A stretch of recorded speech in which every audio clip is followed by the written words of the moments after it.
Guten Tag, meine Damen und Herren. 안녕하세요, 여러분. 와, 벌써 우리 2과까지 배우게 됐네요. 자, 2과, 1과에서 여러분 알파벳 배운 거 기억하십니까? 발음 다 기억하고 계실 줄로 바라고요. 아직까지 알파벳 그거 정복하지 못하신 분들 이거 잠깐 CD 중지시키고요. 알파벳 다시 한번 보시고 2과 수업 하시기 바랍니다.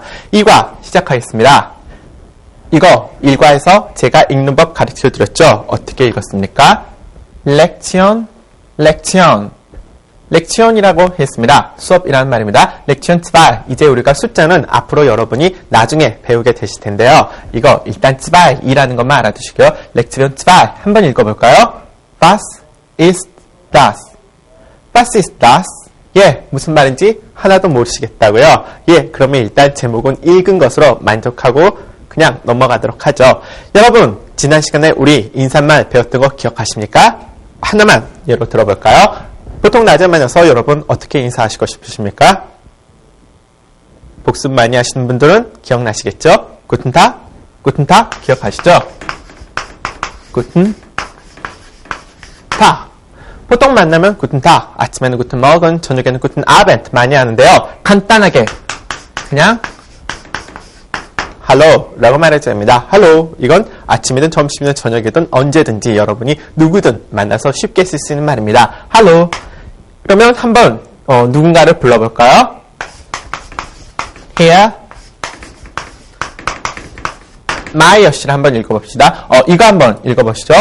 이거 메이에 아닙니다. 독일어 항상 이거 에이 발음이 아니라 I로 발음단다는 거 발음나니까 주의하시라고 제가 1과 때 강조했던 거 기억하셔야만 합니다. 자, 구튼탁, here 마이어. 마이어는 사람 이름이고요. 이 앞에 붙은 here라는 말 무슨 말입니까?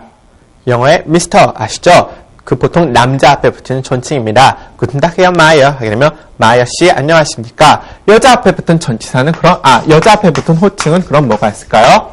Frau, Frau Meier. 마이어 씨, 여성에게 붙이는 말입니다. 마이어 씨 안녕하십니까? 라는 말입니다. 보통 이 프라우 같은 경우는요, 두 가지 뜻이 있습니다. 첫 번째는 여성 앞에 붙는 존칭으로서 프라우란 말이 있고요. 두 번째는 단어로서 여자라는 뜻이 있습니다. 하지만 사람, 성 앞에, 이 붙는 말들은 항상 성 앞에 붙이는 거 아시죠? 우리나라에서도 제가 이름이 이규석이니까요. 미스터 규석 이렇게 안 하고 미스터 리 하는 것처럼요. 항상 이렇게 헤어나 프라우 같은 거 성 앞에 붙이시면 됩니다. 헤어 킴, 프라우 리, 헤어 정, 프라우 박 등등등 항상 성 앞에 붙여서 존칭을 나타내는 말입니다. 구튼탁 헤어 마이어, 구튼탁 프라우 마이어.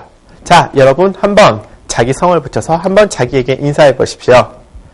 이 외에도요, 남성, 여성 또 이런 말이 있습니다. 프로일라인이라는 말인데요. 이 프로일라인이 뭐냐? 보통은 옛날 같은 경우에는요, 처녀, 그러니까 아가씨 성 앞에 붙어서 영어로 치면 미스 정도에 해당하는 말인데요.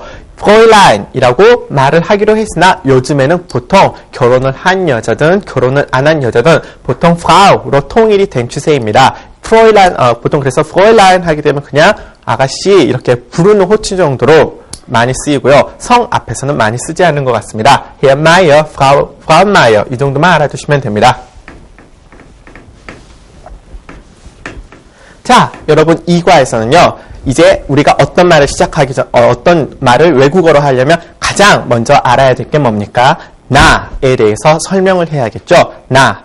이제 2과에서는요. 나, 너, 당신, 우리, 너희 이렇게 사람을 칭하는 말을 공부해 보도록 하겠습니다. 사람을 칭하는 말 이거 뭐라고 하죠? 인칭대명사라고 하죠. 이름만 어렵지만 인칭대명사 말 그대로 사람을 칭하는 말입니다. 자, 세상의 중심은 누굽니까? 바로 나죠. 독일어로는 나 어떻게 말하죠? 이거 한번 읽어보십시오. 이시라고 말을 하죠. 예, 바로 나라는 뜻입니다. 참, 여기에서 여러분한테 하나 말씀드리고 싶은 건요. 영어에서는 나, 항상 I, 항상 대문자로 쓰죠. 하지만 독일 사람들은 나라는 말에 대문자로 사용하지 않고요. 항상 소문자, 물론 문장의 처음을 제외하거든요. 항상 문장 가운데 오게 되면 소문자를 쓰게 됩니다. 소문자, 보통 농담으로요. 미국 사람들은 모든 것의 중심이 개인주의가 발달해서 I를 이렇게 대문자로 쓰지만 독일 사람들은 자기에 대해서 겸손하게 낮출 줄 알기 때문에 이렇게 소문자로 쓴다는 농담을 독일 사람들은 즐겨하지만 과연 그 진위가 맞는지는 저도 알 수가 없고요. 자, 그러면 너를 알아보겠습니다. 너는 어떻게 되죠? 한번 읽어보십시오. do. 바로 너를 칭하는 말입니다. 너가 나왔으니까 당연히 그 남자도 쫓아나와야겠죠. 그 남자 독일어로 er라고 읽게 되고요. 그 남자 옆에 쫓아나온 것이 그 여자 sie 그 여자고요. 자, 그 남자 그 여자가 있으면 영어로 he, she가 있으면 it 등장할 차례죠. 독일어로 그것이란 말은 s라고 말을 해줍니다. Ich, du, er,지 s 1인칭, 2인칭, 3인칭이 됩니다. 자, 단수가 나왔으니까 당연히 복수 물러설 수 없죠. 우리 1인칭의 복수는 뭡니까? 우리죠. 독일어로는 wir라고 하게 되고요.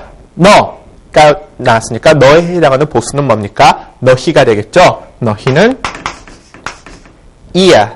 이어가 되고요. 그 남자, 그 여자, 그거 떼거지로 나옵니다. 그들 혹은 그것들 하려면 sie 하게 됩니다. 아, 이거 보십시오. 그 여자도 g고 그것들, 그 사람들도 g가 되죠. 그러면 이 g하고 어떻게 구분할 수가 있을까요? 여기까지 말하기 전에 하나 숨어있는 복병이 있습니다. sie. 이건 당신이라는 뜻인데요. 글자 생긴 것만 보십시오. g 세 개가 같죠. 하지만 이건 그 여자라는 뜻이고 그것들, 그들이라는 뜻이고 이건 당신이라는 말이 되는데요.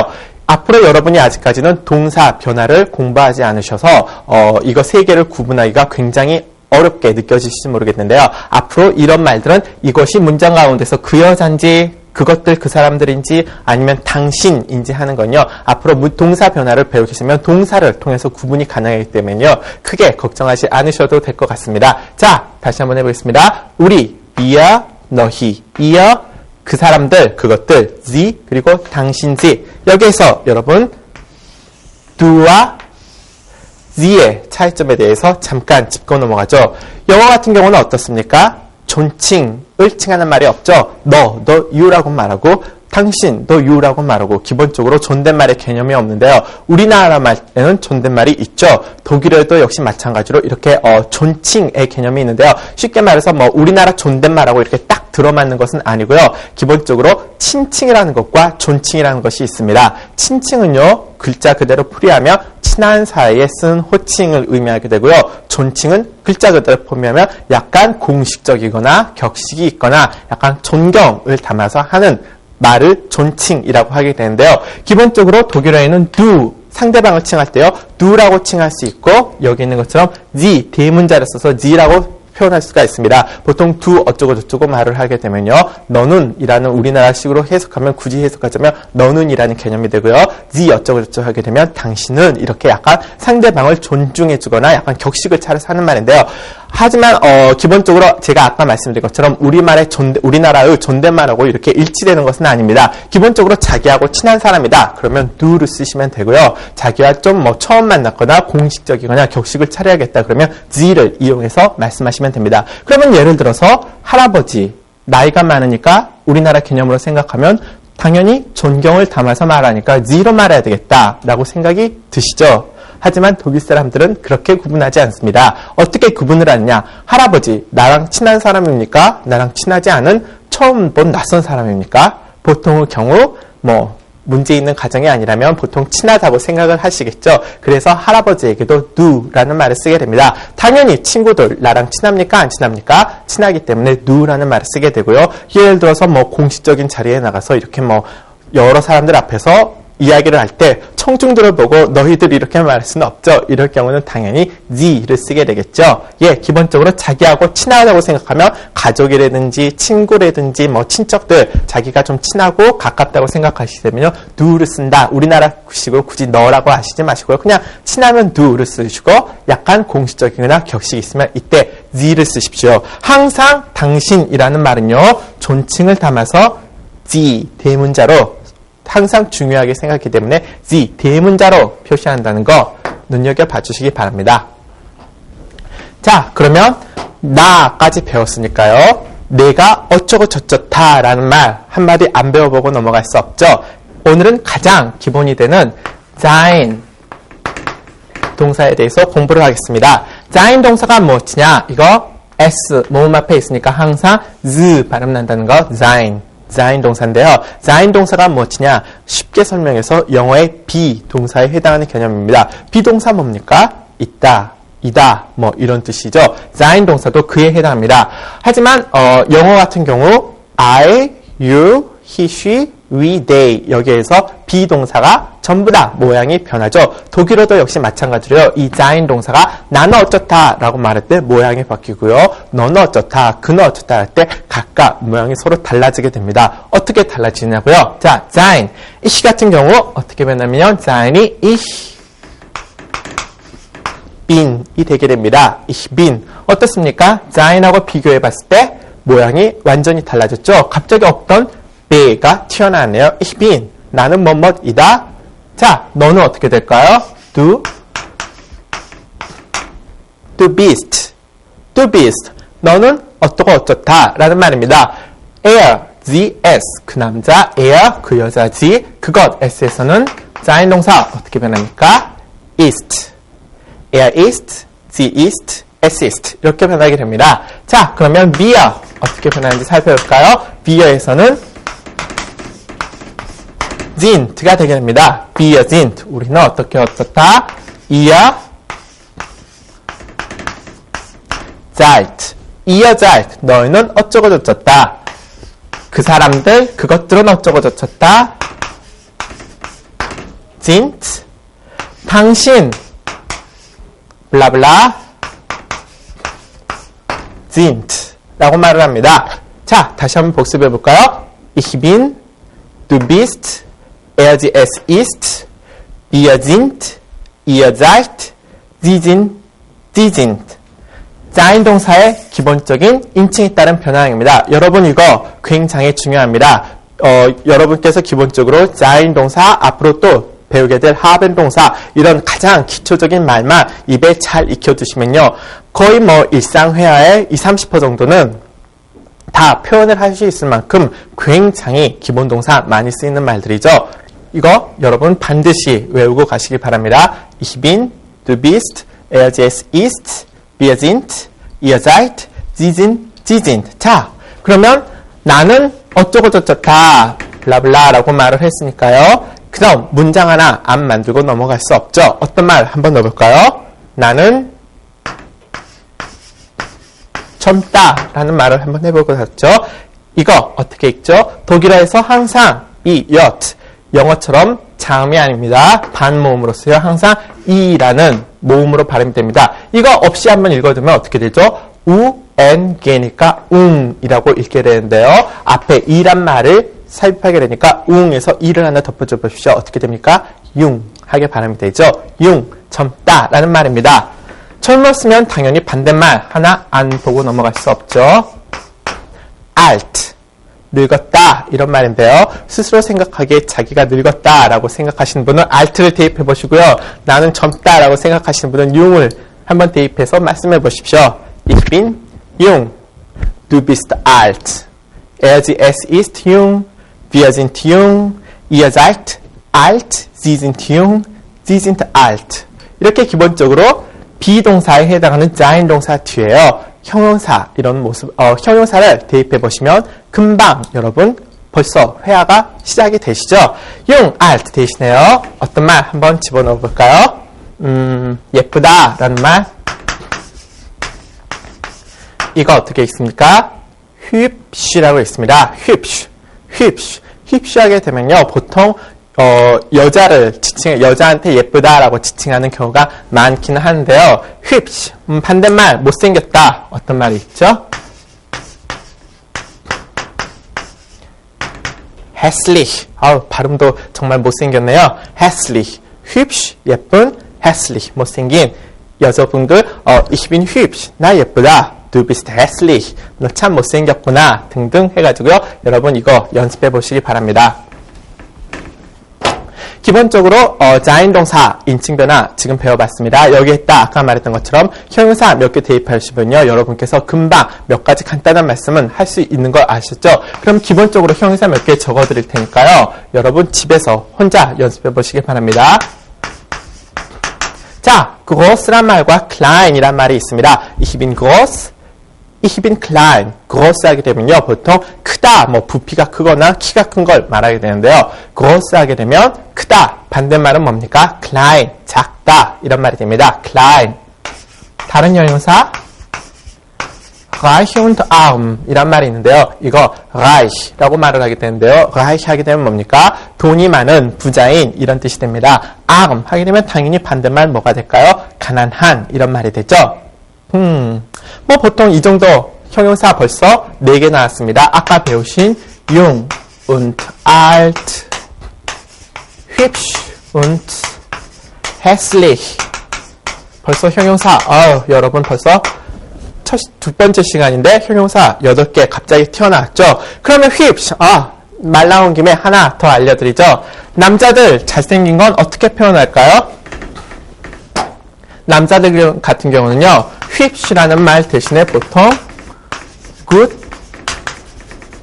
aussehend 라는 말을 됩니다. 보통 good aussehend. 이 good, 영어의 good에 해당하는 말이고요. 이건 뭐 aussehend 하게 되면 앞으로 여러분이 배우게 될 좀 동사 중에 기본 동사 중에 하나인데요. 어떻게 보인다라는 뜻이 됩니다. good aussehend 하게 되면 뭐 좋아 보인다, 잘생겨 보인다 이런 말 하는데요. 남자 같은 경우는 hübsch라는 형용사보다는 그냥 good aussehend, good aussehend 이렇게 말씀하시면 되겠습니다. 자, 그러면 sein 동사 모르시는 분 없을 걸로 가정을 하고요. 가정과 동시에 희망하면서 계속 진도를 나가보도록 하겠습니다. 오늘은 기본적으로 이거 하면 이게 뭘까요? 제목을 보게 되면 was ist das? ist 방금 배운 거 기억나시죠? 비동사에 해당해서 뭐뭐이다, 있다 이런 뜻이었는데요. 이 was라는 건 뭡니까? was는요. 이제 여러분이 처음 배우게 된 의문사인데요. 영어의 what, 무엇에 해당하는 말입니다. 무엇이라는 뜻이 되고요. das 같은 경우는 그것, 이것, 저것이란 뜻이 됩니다. das 이거 잠깐 설명해 드리면요. 영어에서는 기본적으로 이것, 저것 할 때 this, that 해가지고 보통 구분을 많이 하죠. 그런데 이 das 같은 경우는요.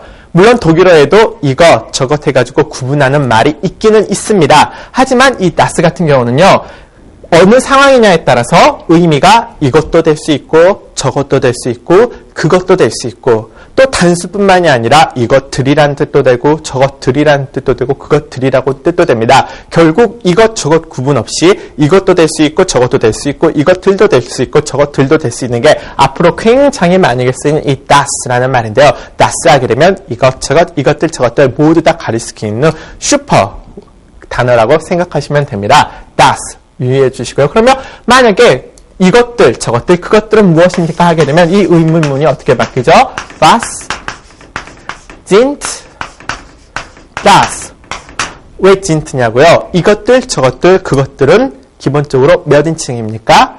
우리 아니고 너희 아니니까 당연히 3인칭이 되겠죠? 이것들, 저것들, 그것들 3인칭이기 때문에 3인칭 자인동사 변화형 기억나십니까? Wir sind, ihr seid, Sie sind 해서 sind가 오게 된 겁니다. Was ist das? Was sind das? 이거 무엇입니까? 이것들 무엇입니까? 이것이 오늘 우리가 들을 제목인데요. 뭐가 이제 등장하면 될까요? 그러면 Das ist Kugel nein Das ist Vogel 이라는 말을 해보죠. Das ist Vogel Vogel은 뭐냐면 das ist 이것은 저것은 입니다. 뭡니까? Vogel이라는 말인데요. Vogel은 기본적으로 새라는 말입니다. 자, 여러분 여기에서 이제 중요한 사실 독일어의 비밀을 하나 알려드리겠습니다.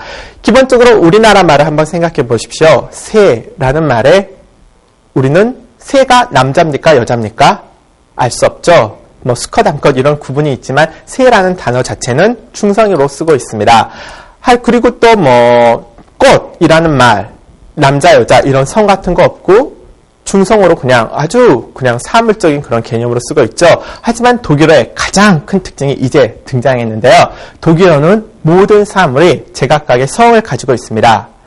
성이란 게 뭡니까? 남성, 여성 이런 말이죠. 각각 사물마다 남자 사물이 있고 여자 사물이 있고 또 중성 사물이 있습니다. 그것이 바로 독일어의 성의 개념인데요. 예를 들어 이 새 같은 거 독일 사람들 어떤 성을 부여했을까요? 새는 남자가 어울릴까요? 여자가 어울릴까요? 중성이 어울릴까요? 우리나라 개념으로 보면 중성이 제일 어울릴 것 같은데요. 독일 사람들은 새에 남성을 부여했습니다. 앞으로 저는 남자를 뜻할 때는 이렇게 M이라고 쓰게 되는데요. masculine 약자입니다. M이라고 쓰게 되는데요. M 하게 되면 저 사물은 남자인가 보구나.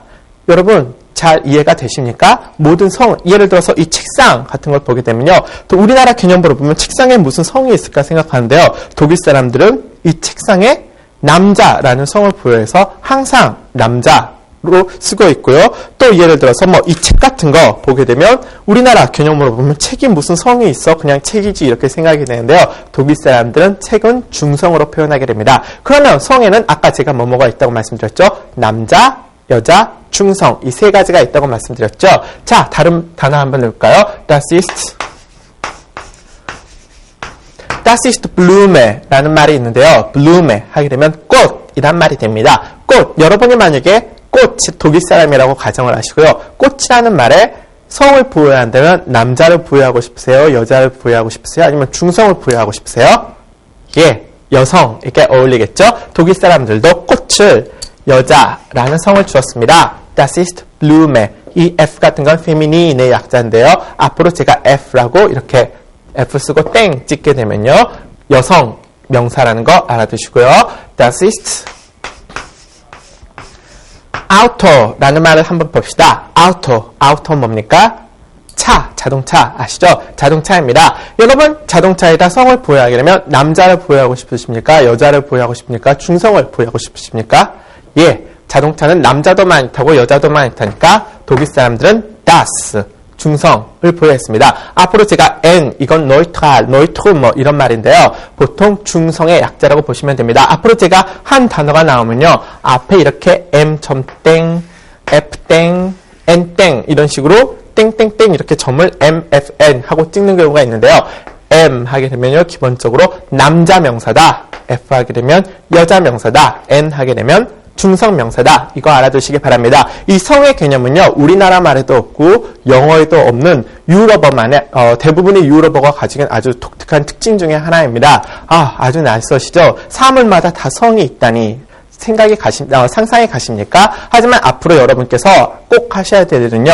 어떤 새로운 단어를 공부하실 때 그 단어가 남자인지 여자인지 중성인지를 꼭 같이 알아두셔야 합니다. 이것이 바로 기본적으로 독일어가 출발하는 가장 기본이 되는 사항이기 때문에요. 앞으로 단어만 외우기도 힘드실 텐데요. 단어가 남자인지 여자인지 중성인지 이것까지도 다 구분해서 외워야 되니까 과연 독일어가 왜 지긋지긋하게 어렵다는 말을 듣는지 조금 감이 오시죠?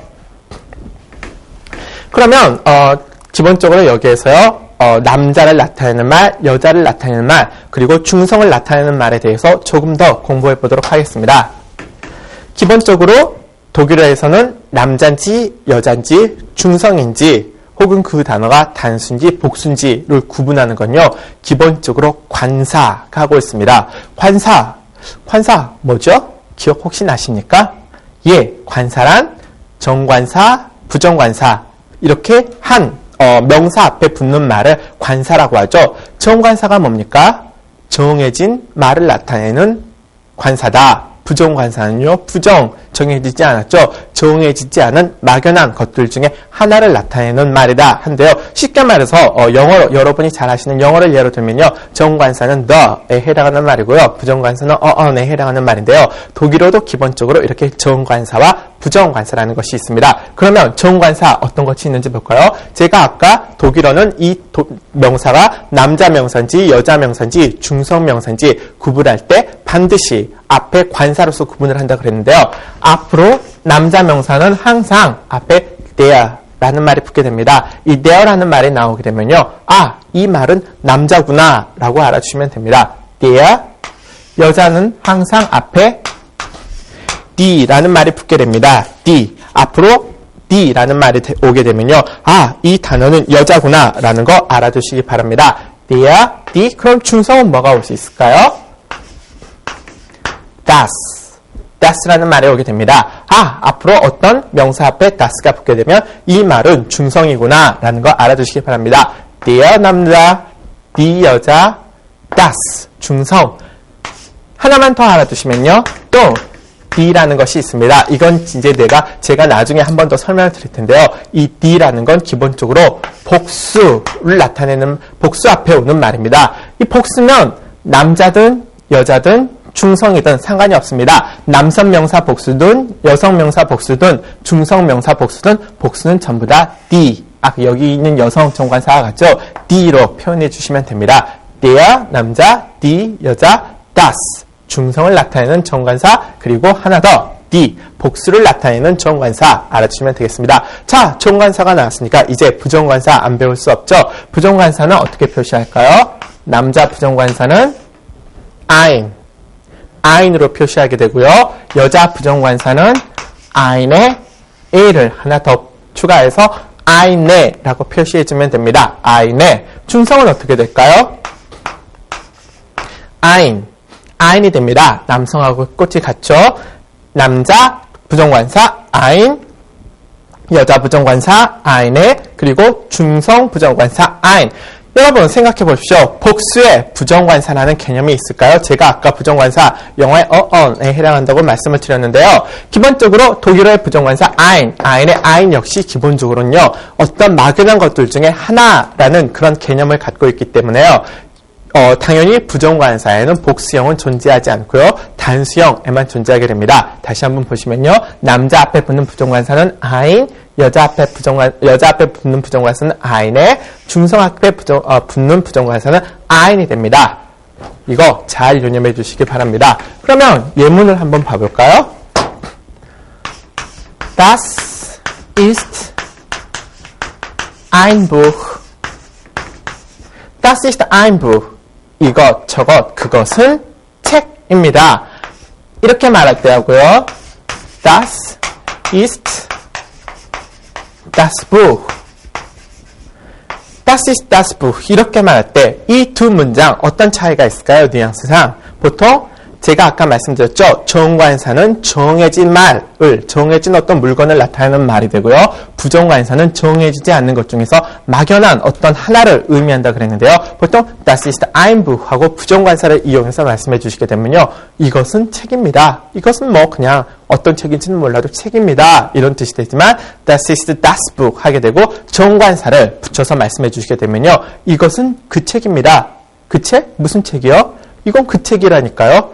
그 책 어떻습니까? 한국말로도 어떤 그냥 굴러다니는 책들 중에 하나가 아니라 뭔지는 모르지만 딱 정해진 책을 의미하게 되죠. 독일어도 역시 그 용법이 같습니다. Das ist ein Buch 하게 되면요. 그냥 어떤 책인지는 몰라도 책 한 권이 있다. 이건 책이다. 이 정도의 의미가 되지만요. Das ist das Buch 하게 돼서 정관사를 이용해서 말씀해 주시게 되면요. 말하게 되면요. 이것은 바로 그 책입니다. 뭔지는 몰라도 문장 상황에서 네가 알고 내가 알고 있는 특정한 책을 의미하게 되는 거죠. 마찬가지로 아까 배웠던 단어 Das ist ein Vogel, 새입니다. Das ist der Vogel. 이건 바로 그 새입니다. Das ist eine Blume. 이건 꽃 한 송이입니다. 무슨 꽃인지는 상관이 없어요. 장미꽃, 호박꽃 상관이 없고요. Das ist die Blume 하게 되면 정관사를 이용해서 하게 되면 이것은 바로 그 꽃입니다. 라는 뜻이 되게 됩니다. 자, 여기 있는 정관사와 부정관사의 표현 이 정도를 알아두시고요. 제가 또 재밌는 거 하나 알려드리겠습니다. 우리가 편한 단어 뭐 있을까요? Vogel. Das ist ein Vogel. 새입니다. 이런 뜻인데요. 새가 어떨까요? 그 새는 작습니다. 하게 되면 Das ist ein Vogel. 새입니다. 한데 그 새는 작습니다. 이렇게 되니까 이제 그 새가 뭔지 알겠죠? 앞에 말한 바로 그 새입니다. 하니까 Vogel은 남자이기 때문에 Der Vogel ist klein. 아까의 klein 무슨 말이었죠? 작다라는 말이었는데요. Der Vogel ist klein. 그 새는 작습니다. 이런 말이 있습니다. 그런데 이 말을요. 이렇게도 독일어에서는 말할 수 있습니다. Er ist klein. er ist klein. 이거 위에 없다고 생각하시고요. 그냥 er ist klein 이 말만 보시면 어떻습니까? er 아까 뭐였죠? 그 남자였죠? 위에 이 vogel 나온 두 문장 제치고 er ist klein 하게 되면 그는 작습니다. 그는 작습니다. 뭐가 작은지는 모르지만 er ist klein 하게 되면 그는 작다라는 말입니다. 하지만요, 이 뒤에 윗문장하고 한번 비교해 보십시오. 새입니다. 그 새는 작습니다 했는데 제가 이 말을 er ist klein, das ist ein Vogel, er ist klein 이 문장 대신 이 문장을 이용해서도 말할 수 있다고 했었죠. 우리나라 개념으로 보면 쉽게 이해가 가십니까? 새인데 왜 새를 그 남자라고 표현을 했죠? 그건 바로 독일어가 성을 가지고 있기 때문입니다. 여기에서 여러분이 머릿속에 하나 넣어두실 거예요. er 하게 되면요. 사람, 남자만을 가리키는 말이 아닙니다. 영어하고는 또 이게 아주 다른 점이죠. 영어 he 하게 되면 반드시 그때의 he는 사람, 남자만을 가리키게 되는 말인데요. 독일어 er는 사람, 남자뿐만이 아니라요. 이렇게 남성 명사를 가진 남성을 성으로 가진 명사를 모두 다 그 남자라고 표현할 수 있습니다. 예를 들어서 이 책상 같은 것도요. 독일어 사람들은 남자라고 표시했으니까요. 이 책상 대신에 이 남자는 이라고 말을 할 수가 있고요. 이 책 같은 거 예를 들어서 뭐 이 책 같은 건 이제 중성이니까 그것이라고 말할 수 있겠는데요. 이 칠판 같은 건 독일 사람들은 보통 die Tafel 해가지고요. 여자라고 부여했습니다.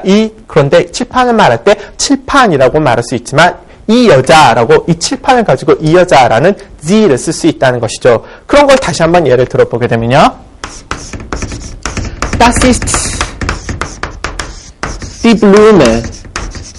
Das ist eine Blume 라는 말이 됩니다. Das ist eine Blume 하게 되면 블루메가 너무 흉하게 써져 있네요. 꽃인데 Das ist eine Blume 하게 되면 꽃입니다. 이런 뜻이 되는데요. 이 말 Die Blume ist groß. 꽃이 아주 큽니다. 이렇게 말할 수도 있습니다. Die Blume ist groß. 한데 이건 여자를 나타내는 말이기 때문에요. 이때 die Blume라고 반복 안 하시고 그냥 sie ist groß.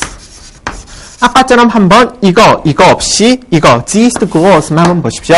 sie ist groß 하게 되면 그 여자는 크다. 몸집이 크다, 뭐 키가 크다 이런 말이 될 수 있겠는데요. 위에 문장 없이 sie ist groß 하게 되면 당연히 사람을 나타내는 말입니다. 하지만 위에 문장까지 덧붙여 보게 되면요. Das ist eine Blume, 꽃 한 송이가 있네요. sie ist groß 하게 되면요. 이때의 sie는 그 여자가 아니라 바로 여성을 성으로 가진 이 블루메를 그대로 받아주는 말입니다. 그래서 sie ist groß 하게 되면 이때는 그 여자가 크다가 아니라 그 꽃을 의미한다는 것입니다. 제가 말씀드리고 싶은 건요. 기본적으로 독일어에는 남자, 여자, 중성이 있기 때문에 이 말들을 반복할 때 반복하기 귀찮지 않습니까? 두 번째 말하는데 뭘 또 그 꽃이, 새가, 그 책이 이렇게 반복하기 귀찮고 우리나라 말에서도 그냥 그거 두 번째 말에서 어쩌고 저쩌고 책이 있었는데 그 책이 이렇게 말하기보다는 그것이 이렇게 해서 바로 바꿔버리는 경우가 많죠. 독일어에서는 하지만 성이 있기 때문에 남성 명사 같은 경우는 er로, 여성 명사 같은 경우는 sie로, 그리고 중성 명사 같은 경우는 s로 그대로 바꿔줄 수 있다는 거 유념해 주시면 되겠습니다. 자, 그러면요. 기본적으로 몇 가지 예문 잠깐만 짚고 넘어가죠.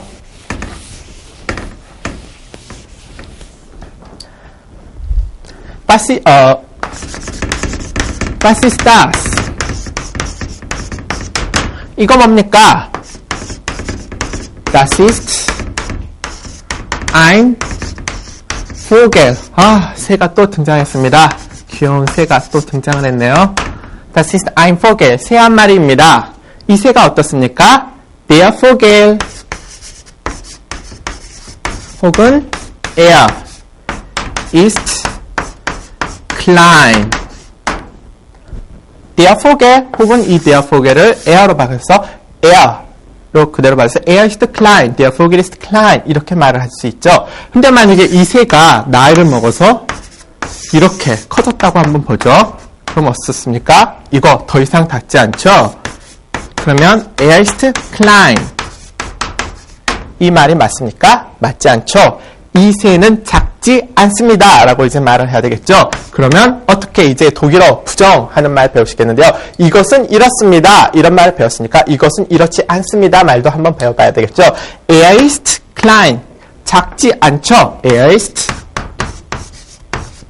nicht. 라는 말이 드디어 처음 등장했습니다.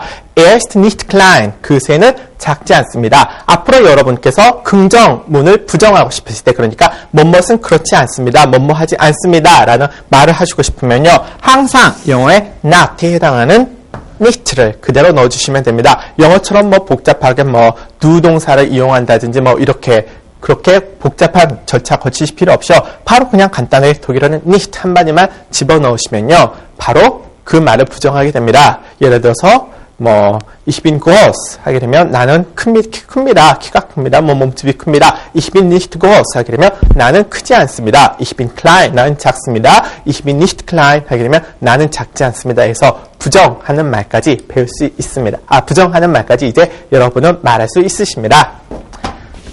기본적으로 sein 동사 더불어서요, 말 나온 김에 교재를 보게 되면요, 지금 교재의 제목은 교재 2과는 관사, sein, haben, werden 동사인데요. 이 werden 동사 같은 건요, 여러분이 지금 알아두실 필요 없고요. 나중에 제가, 여러분이 지금 어차피 말해봤자 좀 이해하기 어려운 부분이 있을까요? 나중에 제가 설명을 드리겠습니다. 오늘은 haben 동사 변화형까지만 잠깐 보고 끝내도록 하죠. 자, 우리가 기본적으로 sein 동사, 영어의 비동사에 해당하는 이 sein 동사를 배웠으니까 영어에서도 가장 기본이 되는 게 바로 비동사와 have 동사죠. 독일어에서도 역시 이 have 동사와 비슷한, 모양도 비슷하고 뜻도 같은 게 있습니다. 그것이 바로 haben 이라는 말이 됩니다. haben 동사, have 동사도 기본적으로 인칭이 I have, you have, he, she has로 이렇게 변하게 되죠. 독일어 같은 경우는 인칭에 따라서 이 haben 동사가 다 모양이 바뀌게 되는데요. 어떻게 바뀔 수 있을까요? ich 같은 경우는요, ich habe 이렇게 바뀌고요. du 같은 경우는요, du hast 이렇게 되고요.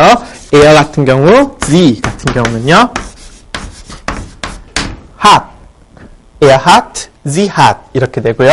wir 같은 경우는요, haben, ihr 같은 경우는요, habt, sie 같은 경우는요, 그들은 haben, 그것들은 haben, 당신 sie 역시 haben 이렇게 되죠.